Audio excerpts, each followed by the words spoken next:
அரசன் ஒருவன் மாறு வேடம் அணிந்தவனாய் ஊருக்குள் சென்றான்.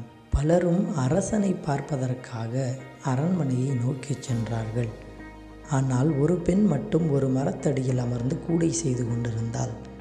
அந்த பெண்ணிடம் வந்த மாறு வேடத்தில் இருந்த அரசன், "அம்மா, மற்றவர்களெல்லாம் எங்கே?" என்றான்.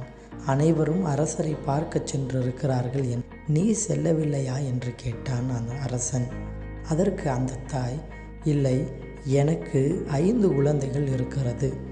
நான் அமர்ந்து எனது கடமையை, எனது வேலையை செய்தால்தான் என் குழந்தைகளின் பசியை தீர்க்க இயலும். அதை விட்டுவிட்டு அரசனை சென்று சந்திப்பதால் எனக்கு எந்த பயனும் இல்லை" என்று கூறினாள்.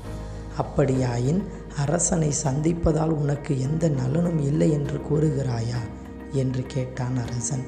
"அப்படி கூறவில்லை. அரசரை சென்று சந்திப்பதை விட என் குழந்தைகளின் துயரத்தை நீக்குவதும் பசியை நீக்குவதுமே எனது முதல் கடமை. எனவே அதற்காக நான் எனது உழைப்பை தொடர்ந்து கொண்டிருக்கிறேன்" என்று அந்த பெண் சொன்னாள்.